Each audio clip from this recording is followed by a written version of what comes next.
Olá, seja bem-vindo à primeira edição do Jornal Toda Hora desta quinta-feira. Você acompanha agora as principais notícias do Brasil e do mundo.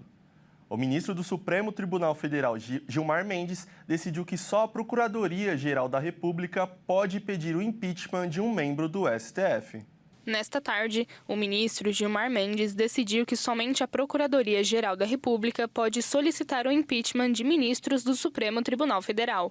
O ministro também explicou que a abertura do processo pelo Senado deve acontecer por 2/3 dos votos e não por maioria simples, como é feito com a legislação atual. A decisão suspende o trecho da lei de 1950, que previa que qualquer cidadão brasileiro poderia entrar com pedido de impeachment contra membros do Judiciário. A decisão é liminar, ou seja, provisória e urgente, e outros ministros devem analisar o mérito no plenário virtual do STF entre os dias 12 e 19 de dezembro. Essa liminar também impede que seja usado como argumento para a denúncia de crime de responsabilidade o mérito de decisões judiciais feitas por ministros do Supremo Tribunal Federal. Mendes também destacou que é uma situação esdrúxula e incompatível com a Constituição a exigência de mera maioria simples para a aceitação do impeachment. O ministro afirmou que a intimidação do Poder Judiciário por meio de impeachments abusivos cria um ambiente de insegurança jurídica e que podem transmitir a mensagem de que o Poder Judiciário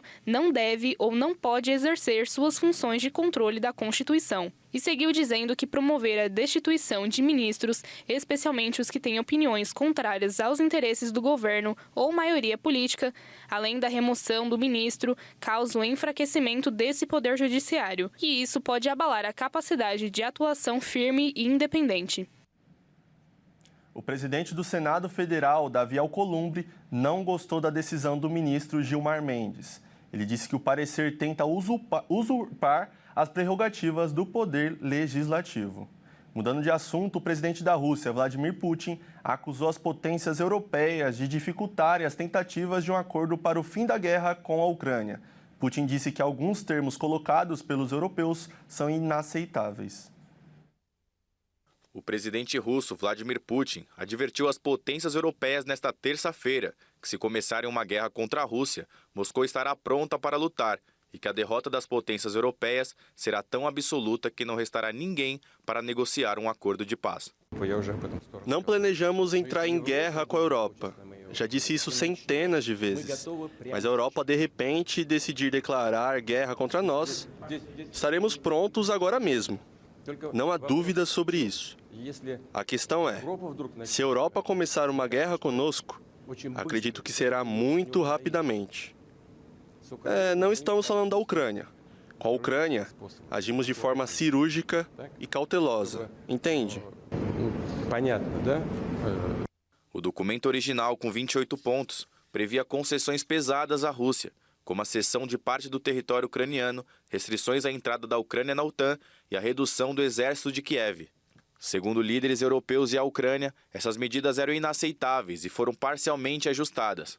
Por exemplo, o efetivo militar ucraniano poderia cair para 800 mil soldados e a cessão de territórios permanece fora de questão. Apesar de afirmar que está aberto a negociações, Putin deixou claro que se a Ucrânia recusar o acordo, as forças russas avançarão e tomarão mais território.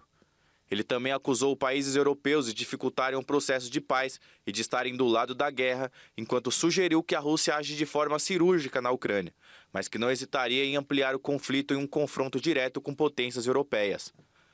O líder russo ainda ameaçou cortar o acesso da Ucrânia ao mar, em retaliação a ataques a navios-tanques russos no Mar Negro. A declaração ocorre em um momento de alta tensão, com a União Europeia reforçando seu preparo militar e a OTAN cogitando até ataques preventivos contra a Rússia. Mesmo após 4 anos de guerra, o conflito mais mortal da Europa desde a Segunda Guerra Mundial, a Rússia ainda não conseguiu conquistar a Ucrânia, que recebe apoio das potências europeias e dos Estados Unidos. Cansada de esperar o acordo de paz para acabar a guerra Rússia-Ucrânia, a União Europeia tomou 2 decisões para pressionar os russos. A mais importante foi a apresentação de um plano para tomar mais de R$1 trilhão das reservas de Moscou congeladas na Europa. Além disso, a Comissão Europeia decidiu banir a compra de gás natural russo. E mudando de assunto, com o incêndio devastador que aconteceu no conjunto habitacional em Hong Kong, Jack Lee, uma moradora do local, temeu nunca mais ver Jason, seu poodle cinza de 15 anos. O cachorro foi finalmente resgatado pelos bombeiros, ainda em chamas. A tragédia da semana passada do incêndio em um complexo de arranha-céus residenciais em reforma em Hong Kong deixou pelo menos 156 mortos. Entre as possíveis vítimas estavam animais de estimação. Um drama que só aumentou a aflição de quem enfrentou o fogo.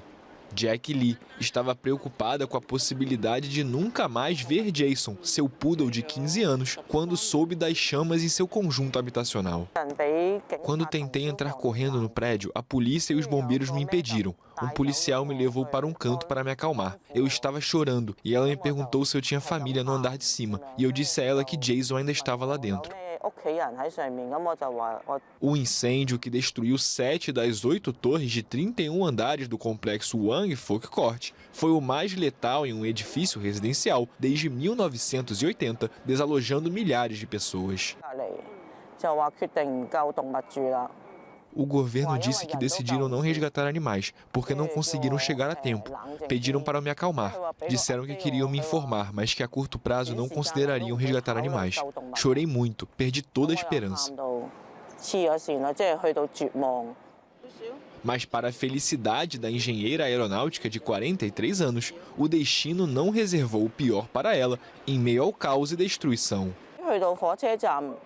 Recebi uma ligação de um bombeiro perguntando se eu estava no prédio Wang King, apartamento 2703, e se eu sabia de um cachorro chamado Jason, se eu era a tutora de Jason. Eles perguntaram se Jason tinha sido resgatado. Eu disse que não. Então ele disse, estou indo até sua casa, o apartamento 2703, para buscar Jason.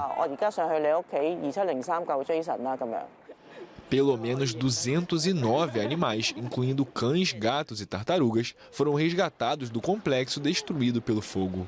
Jack Lee diz que não tem como agradecer aos bombeiros que enfrentaram um trabalho tão perigoso para salvar Jason, principalmente em uma situação em que o ser humano é prioridade. Eu fico por aqui, mas eu retorno às 1h35 com mais notícias. Até lá!